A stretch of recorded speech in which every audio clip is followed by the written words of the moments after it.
Good evening all. Welcome to Learners Academy. Good evening, sir. So quickly coming to the last question of exercise number 6.1, question number 6. तो आप सबको मैंने task दिया था इसका figure बनाने के लिए, बिकॉज इसका फिगर गिवन नहीं है तो इंफॉर्मेशन रीड करके फिगर बनाने का काम भी हमको सीखना पड़ेगा, क्योंकि बहुत सारे क्वेश्चंस ऐसे आएंगे जिसमें हमको फिगर गिवन नहीं होगा। ठीक है, नहीं होगा। बना आपसे? बन गया। चलो let's see. It is given that angle X Y Z equal to 64। अब ध्यान दो, वहां पे एक्स वाई जेड 64 डिग्रीज बनाना है। तो सबसे जैसे जैसे पढ़ते जा रहे हो वैसे वैसे बनाओ। तो एक्स वाई जेड को 64 डिग्री बनाना है, एक एंगल बनाना है जिसकी वैल्यू क्या है 64 डिग्रीज। बनाते हैं।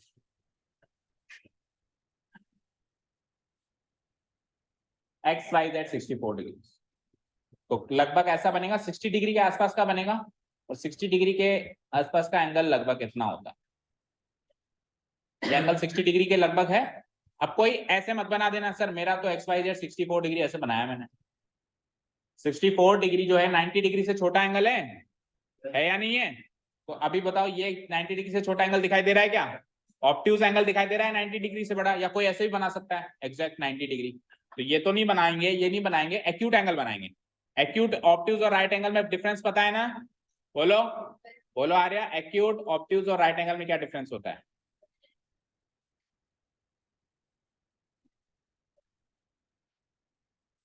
आगे आजा आगे। हाँ देखो, सिंपल सा लॉजिक की बात करें, पहचान कैसे करेंगे? तो जो एक्यूट एंगल होगा 90 डिग्री से छोटा, उसका मुंह बंद होगा, मतलब कम खुला होगा। क्या होगा? कम खुला।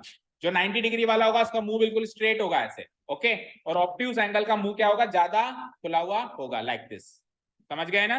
तो ये वाला ज्यादा खुला हुआ और बिल्कुल सीधा नहीं लगाना है, जिसका मुंह कम खुला हुआ हो वो लगाना है। ठीक है, क्लियर है? ओके, अब इसकी वैल्यू डाल देंगे हम 64 डिग्री। ये बने हमको क्वेश्चन में। पहली इंफॉर्मेशन रीड आउट हो गई, बताओ। तो अगले इंफॉर्मेशन की तरफ बढ़ते हैं। एक्स वाई को प्रोड्यूस करो। प्रोड्यूस करने का मतलब होता है एक्सटेंड करना। प्रोड्यूस करने का मतलब क्या होता है? तेरे को मैंने यहां बिठाया था, यहां बुलाया था, तू क्या डॉन है? कोई भी अपनी सीट से उठेगा नहीं अगर कोई बात वाला आके उठाता है तो उसको आपको क्या बोलना है कि तू अपना देख ले, मैं तो यहीं बैठूंगा। समझ गए? और हाँ, और लास्ट एग्जाम में जो उसने कॉपी करी है उसके -2 हुए हैं। वीडियो भी डाली मैंने ग्रुप में, देखा ना? और जिसने कॉपी करने दिया है उसके -3 हुए हैं। शैली आज आई नहीं, तो ये सबक है। शैली के -3 किए मैंने क्योंकि उसने कॉपी करने दिया। उसने नोटबुक ऐसे खोल के रखी, उसने कॉपी कर लिया। तो आप ध्यान रखना, ये सबक है सबके लिए कि अगर आप कॉपी करने देते हो तो आपके ज्यादा मार्क्स कटेंगे। करने देते हो तो किसी भी तरीके से आपको कॉपी नहीं करने देना। आपको ये एक्सक्यूज नहीं दे सकते कि सर उसने कर ली मैं क्या करूं। नहीं करने देना है, छुपा के करना है अपना काम। और पता है कैसे पता चला? मैंने कोई 1 घंटे की वीडियो नहीं देखी, केवल और केवल आंसर्स को मैच करने से पता चला। केवल और केवल कैसे पता चला कि इन दोनों का ने कॉपी किया है? आंसर्स को। जो गलती उसने करी वही गलती इसने करी। उसने जिस जगह माइनस लगाया उसने भी इस जगह माइनस लगाया। आप कॉपी करते टाइम ये क्यों सोचते हो कि जिसका मैं कॉपी कर रहा हूं वो अगला सर्वगुण संपन्न है? ऐसा आपके माइंड में कैसे आता है कि जिसका मैं कॉपी कर रहा हूं उसने सही किया है? या तो आपके पास गारंटी हो कि ये सही कर रहा है, आपके पास गारंटी हो, और सही बिल्कुल सर्वगुण संपन्न तो कोई होता ही नहीं है। तो आप कैसे सोचते हो कि आप बच जाओगे? आप ऑब्वियसली पकड़े जाओगे, क्योंकि वो भी कुछ ना कुछ गलती तो कर ही रहा होगा। वही गलती आप भी लिख रहे हो। इससे अच्छा छोड़ो उसको, जो आपको आता है अपने दिमाग से करो ना भाई, अपना दिमाग लगाओ ना। तो नेक्स्ट टाइम से याद रखना, अभी इस वाले एग्जाम से ये ट्रेंड हमने शुरू कर दिया है कि कॉपी करने वाले के ज्यादा, कराने वाले के ज्यादा मार्क्स कटेंगे। किसी भी तरीके से कॉपी करा दे, वो जैसे खोल के रख दे, वो भी कॉपी कराना होता है। किसी ने कुछ पूछा और आपने उसको बता दिया, वो भी उसी कैटेगरी में फॉल होगा, उसके भी मार्क्स कटेंगे और ज्यादा कटेंगे। ठीक है? आप कर रहे हो, आपको पता ही नहीं आता, पता ही नहीं, आप आराम से कर रहे हो और सब देख रहे हैं पीछे से, वो भी उसी कैटेगरी में फॉल होगा। आपको अपना छुपा के करना है, आपको अपना काम छुपा के करना है। समझ गए? क्या चाहिए? जूता चाहिए? तो ठीक है, बता दिया। ठीक है, ओके। 64 डिग्री, आगे बढ़ो। एक्स वाई को प्रोड्यूस करना है। अब एक्स वाई को कैसे प्रोड्यूस करते हैं?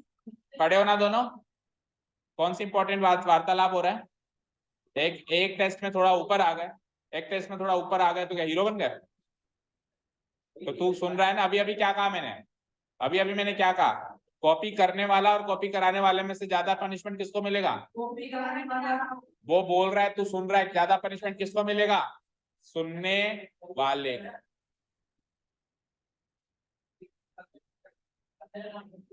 अब खड़े रहो दोनों, कोई भी बोल रहा हो।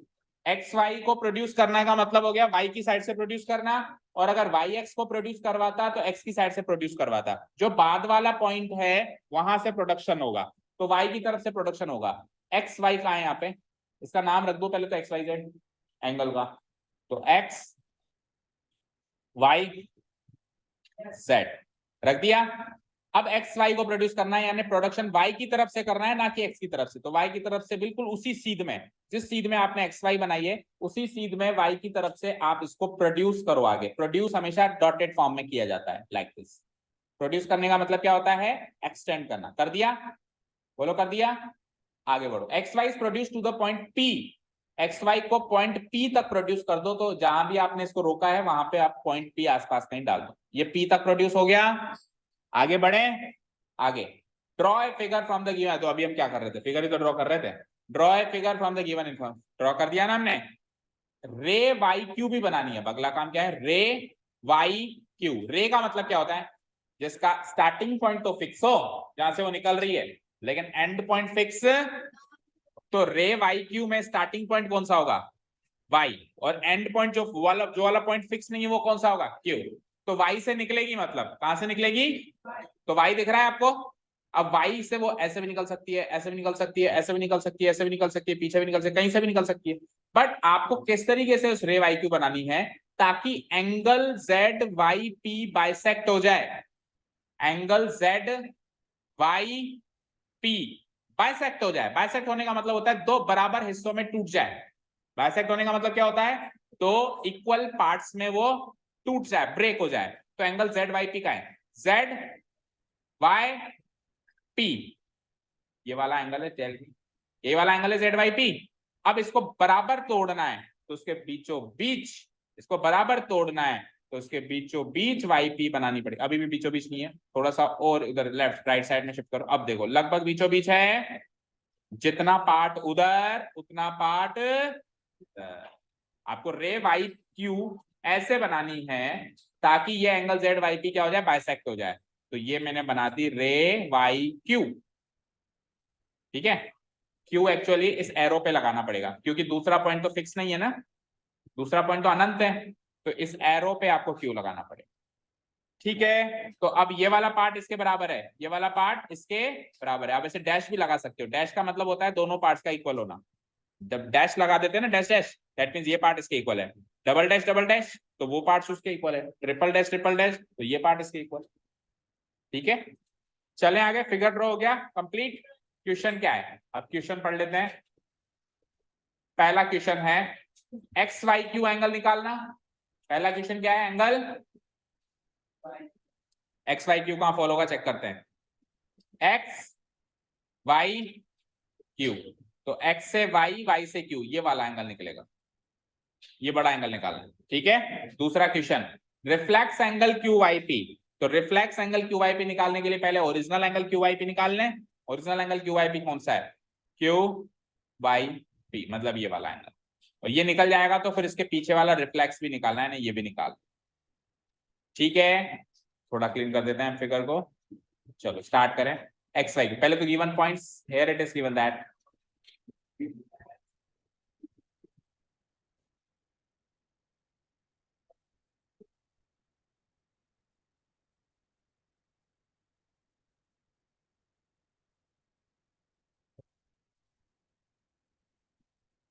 Here it is given that जो भी गिवन है लिख दो। सबसे पहले तो angle X Y Z equal to 64। हाँ जी, खड़ा खड़ा होकर इधर है ना, इस बीम पे खड़ा हो जाओ। ये बीम में है ना, पिलर है ना, इस पिलर के सारे खड़ा हो जाओ। नहीं, खड़ा रहे। Angle X Y Z equal to 64 degree. तो यही काम करना है जो अभी इसने किया। अगर कोई आपको डिस्टर्ब करने की कोशिश कर रहा है, आपके पढ़ाई में विघ्न डालने की कोशिश कर रहा है, तो टीचर को बता देना है। अगर आपने नहीं बताया और आप भी उसके साथ लग गए तो उसको कम और आपको ज्यादा पनिशमेंट मिलेगी। उसने तो काम शुरू किया, आपने उसको फॉलो किया, तो फॉलो करने वाले को ज्यादा मिलेगी। ठीक है, आपको फॉलो नहीं करना, चुपचाप बता देना है टीचर को, फिर आप निर्दोष हो। हाँ, कितना ही पक्का दोस्त हो बोले, सबसे ज्यादा पक्का दोस्त ही सबसे बड़ा धोखा देता है, याद रखना। Angle X Y Z equal to 64 degree हो गया यहां तक। नेक्स्ट, अब देखो रे वाई क्यू बाइसेक्ट करता है एंगल जेड वाई पी पे, ये भी पता है हमको। चलो, तो ये एक तरीके से एंगल तो यही गिवन है अकेला। अब सुनो इधर देखो, X Y P straight line होगी नहीं होगी? देखो एक्स वाई तो स्ट्रेट लाइन थी ही सही, आपने वाई को आगे प्रोड्यूस कर दिया। एक लाइन को अगर मैं आगे और प्रोड्यूस कर दूं तो यहां से लेके यहां तक की स्ट्रेट लाइन ही मानी जाएगी ना। तो X Y P total straight line मानी जाएगी, और स्ट्रेट लाइन पे टोटल एंगल सम 180 डिग्री होता है। तो एक्स वाई पी, इस पे 3 एंगल फॉलो हो रहे हैं, चेक करो, 1 2 3। तो इन तीनों एंगल का सम 180 हो जाएगा। तीनों एंगल का सम 180 रखेंगे। रुको, पहले और डिस्कस कर लो।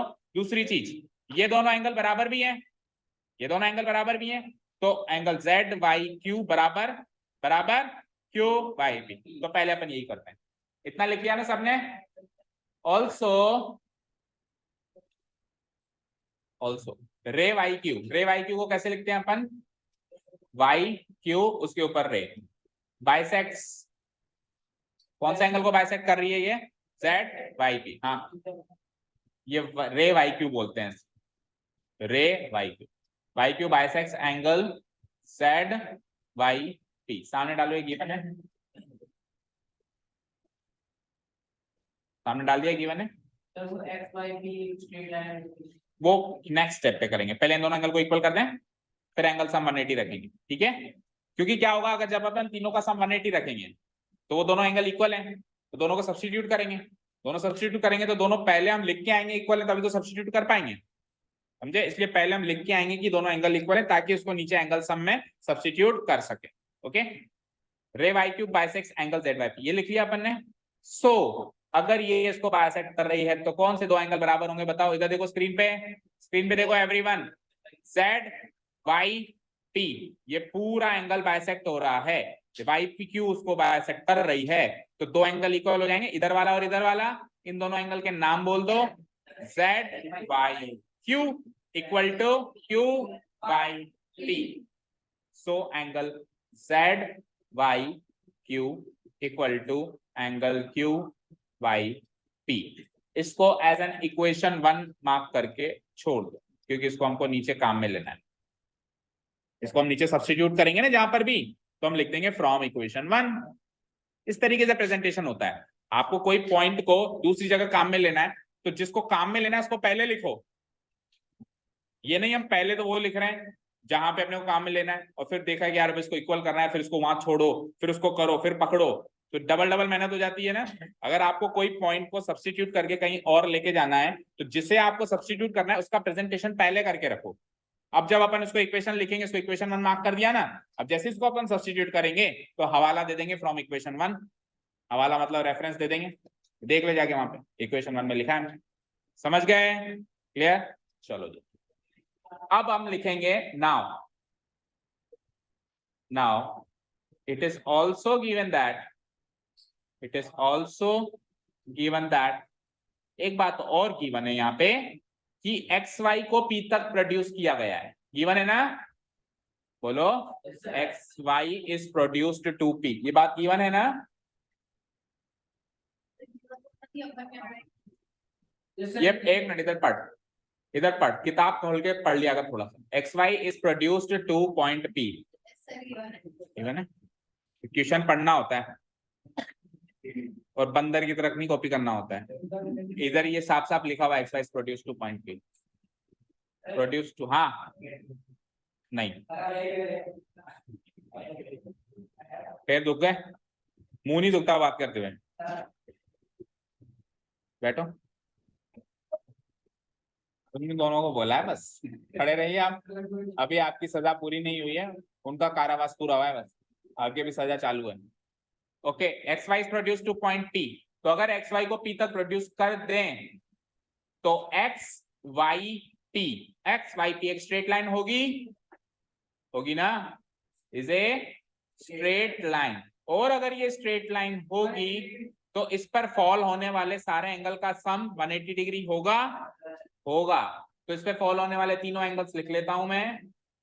पहला angle X Y Z, angle X Y Z, plus दूसरा एंगल जहां पे खत्म करो वहीं से पकड़ो, एक्स वाई जेड पे खत्म किया, वापस आओ Z Y Q, angle Z Y Q.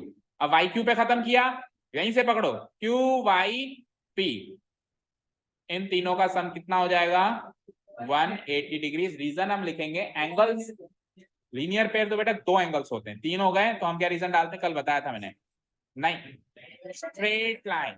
जब हमने यहाँ पे स्ट्रेट लाइन लिखा है तो स्ट्रेट लाइन वाला ही रीजन लिखेंगे, angles in a straight line.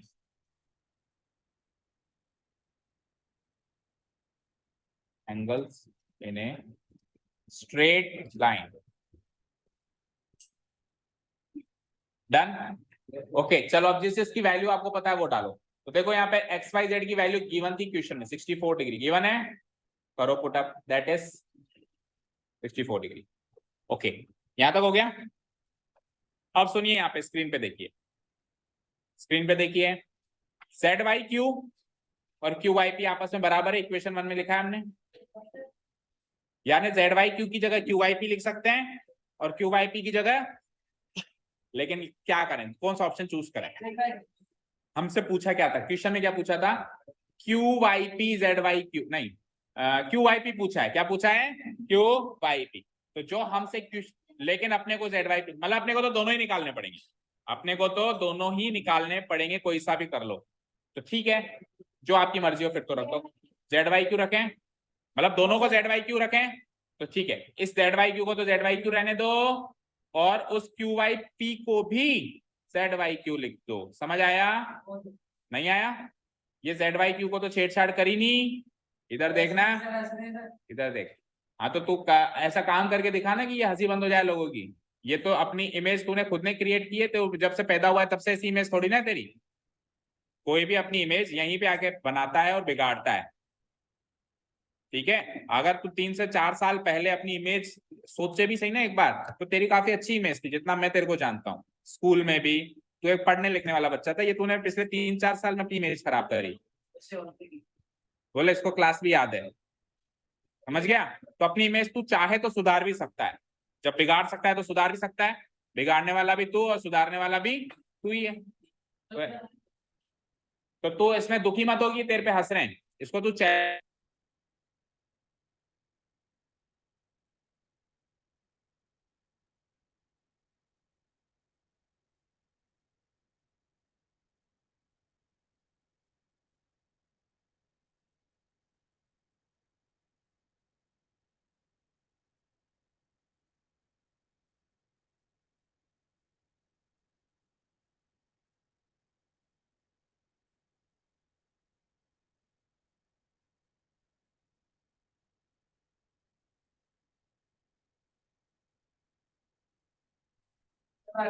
हाँ ठीक है।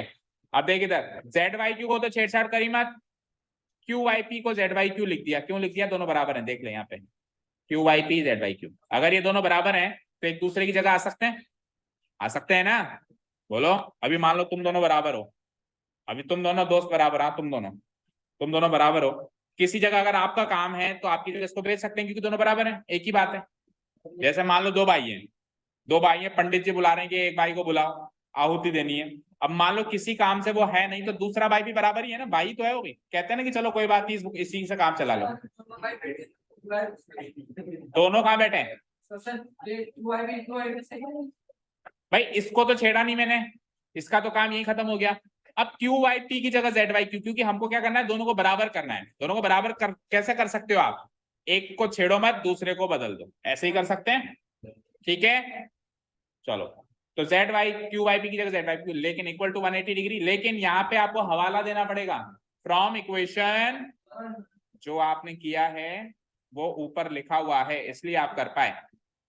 अब शौर्य जी अगर ये ऊपर नहीं लिखा हुआ रहता तो इसको इसमें नहीं बदल पाते ना, इसलिए हमने पहले वो काम चुना, बाद में ये काम चुना। ओके, ये अपने को एग्जाम में डिसाइड, क्वेश्चन पर तो डिसाइड करना पड़ता है कि किस सीक्वेंस में ये फॉलो होगा आगे। चलो 64 तो चलो न्यूमेरिक के उधर चला जाएगा, 64 डिग्री तो न्यूमेरिक के उधर चला जाएगा। 180 माइनस, एक तो पिछले टेस्ट चेक करते टाइम बहुत सारे बच्चों ने एक गलतियां करी हैं, जो सबसे कॉमन गलती मुझे लगी और कई बार मैं आपको बता चुका हूं, हमेशा सिमिलर नेचर की चीजें जुड़ती और घटती हैं। सिमिलर नेचर की चीजों को ही जोड़ सकते हैं और घटा सकते हैं। तो कल को अगर मेरे पास ऐसे लिखा हुआ है 3 माइनस या 4 माइनस 2x, तो 4 में से 2 घटा के 2x थोड़ा ना लिख सकते हो आप।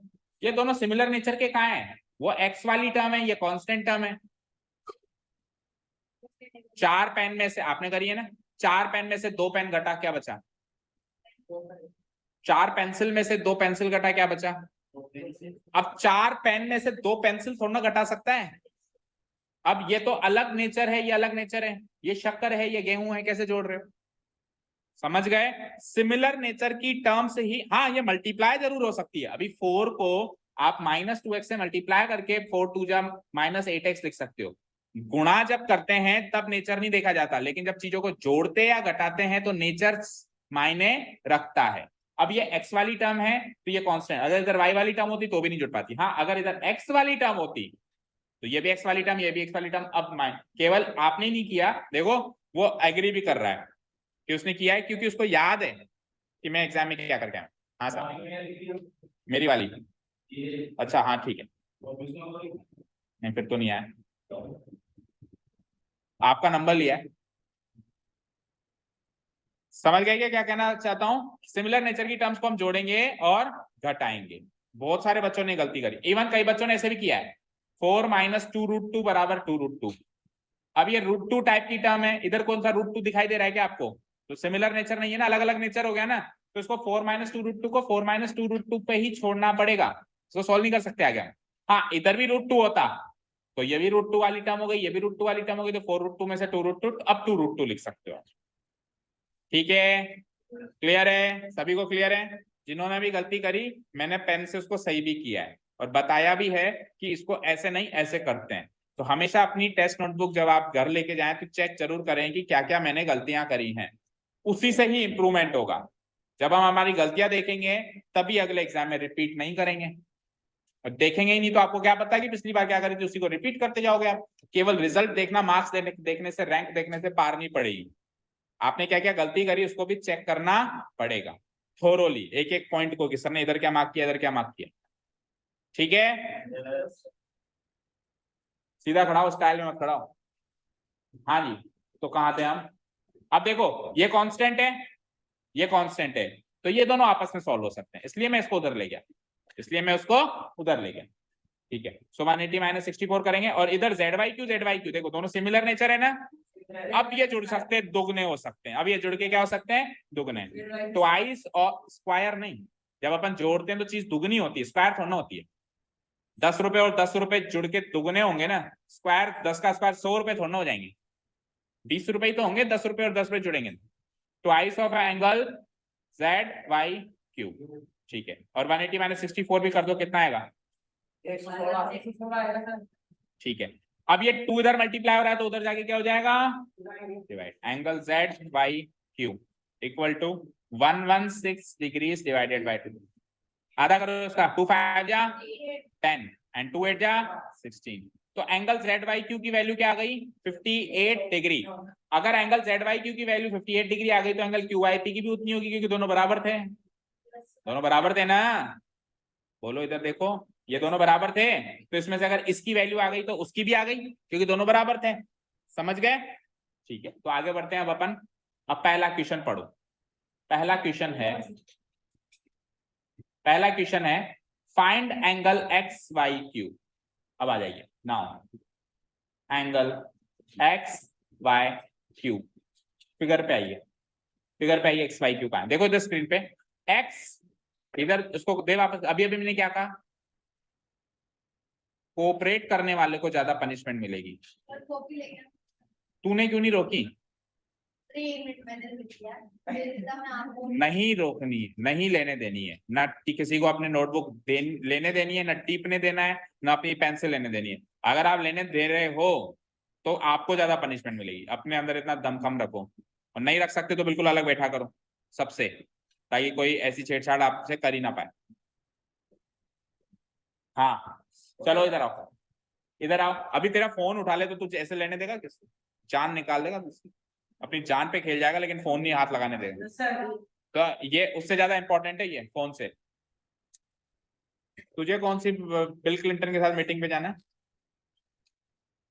हमारे पास अभी पर्याप्त टाइम है। हाँ, एंगल्स एक्स वाई क्यू, देखो यहाँ पे स्क्रीन पे देखो एक्स वाई क्यू कहाँ पे आता है, एक्स वाई क्यू। तो ये पूरा एंगल है, तो पूरा एंगल है तो ऊपर वाला पार्ट 64 है, नीचे वाला पार्ट अभी अभी आपने निकाला है 58, निकाला है जेड वाई क्यू, ये 58 है वो 60। तो इन दोनों को जोड़ दूंगा तो एक्स वाई क्यू मिल जाएगा। तो मैं कैसे लिखूंगा एंगल एक्स, हाँ बोलो बोलो बोलो क्या करें, एक्स वाई क्यू निकालने के लिए एक्स वाई जेड और जेड वाई क्यू दोनों को जोड़ना पड़ेगा। ठीक है तो जोड़ते हैं। Now angle X Y Q equal to angle X Y Z plus Z Y Q. ठीक है, तो एक्स वाई जेड तो क्यू बुक में ही गिवन है 64 डिग्री गिवन है ना, और जेड वाई क्यू अभी तरोताजा आपने निकाला है 58 डिग्री, 2 मिनट पहले निकाला है, अभी तो सड़ा भी नहीं होगा, तरोताजा रखा हुआ होगा। 8 और 4 12, 6 और 6 भी 12, 122 डिग्री। तो एक क्वेश्चन तो क्लियर हो गया, 122 डिग्री आंसर। सेकंड क्वेश्चन पढ़े इसका, सेकंड क्वेश्चन पढ़े। अब सेकंड क्वेश्चन है reflex angle Q I P. अब अभी अभी आपको बताया, बहुत बार बता चुके हैं एक्चुअली, पहला क्वेश्चन भी रिफ्लेक्स एंगल से शुरू हुआ और एक्सरसाइज का अंत भी रिफ्लेक्स एंगल से हो रहा है, स्टार्ट भी रिफ्लेक्स से हुए थे, खत्म भी रिफ्लेक्स। क्या बताया था रिफ्लेक्स से, रिफ्लेक्स एंगल के बारे में, कि अगर आपको रिफ्लेक्स एंगल निकालना है तो पहले ओरिजिनल निकालो, पहले ओरिजिनल निकालो, 360 से माइनस करो। तो भूल जाओ यहाँ पे रिफ्लेक्स लगा हुआ है, भूल जाओ। आप तो क्वेश्चन मानो कि क्यू आई पी निकालना है, आप तो क्वेश्चन क्या मानो, क्यू आई पी। अब क्यू आई पी कहाँ चेक करो, क्यू वाई पी निकाल तो लिया, इसके बराबर ही तो होगा, यही तो होंगे दोनों जगह, दोनों बराबर है ना, दोनों बराबर है ना, देखो बराबर है, Z Y Q equal to Q Y P. ठीक है, तो ये तो निकला है, तो मैं क्या लिखूंगा, एंगल क्यू वाई पी बराबर एंगल जेड वाई क्यू बराबर 58 डिग्री। ठीक है ना, रिफ्लेक्स तो फिर अगली बात है, पहले क्यू वाई पी ना, एंगल क्यू वाई पी बराबर है किसके, जेड वाई क्यू के। कहां से पता चला ये दोनों बराबर है, फ्रॉम इक्वेशन, देखो 2 बार काम आ गई वो, फ्रॉम इक्वेशन 1 ये पता चला। ठीक है, implies angle Q Y P की वैल्यू हो जाएगी जो भी जेड वाई क्यू की वैल्यू है, जेड वाई क्यू की वैल्यू अभी भी तो सड़ा नहीं है, अभी भी तरोताजा है, 58 degree. So angle Q Y P 58 degree आ गया। अब रिफ्लेक्स निकालने इसका, hence reflex angle Q Y P will be equal to total circle 360 में से original Q Y P minus कर दो, that is equal to 360 degree Q Y P यानी कि 58 302 डिग्री। मैच करो आंसर, कहाँ है पता है ये 302 डिग्री का एंगल, ये क्यू वाई पी को छोड़ दूं और पीछे से घूम के आऊं तो ये पूरा एंगल 302 डिग्री का है, रिफ्लेक्स क्यू वाई पी का रिफ्लेक्स मतलब क्यू वाई पी के पीछे वाला। ओके, जाना तो एक दिन सबको ही है, nothing is permanent in this world, nothing and nobody is permanent in this world except God.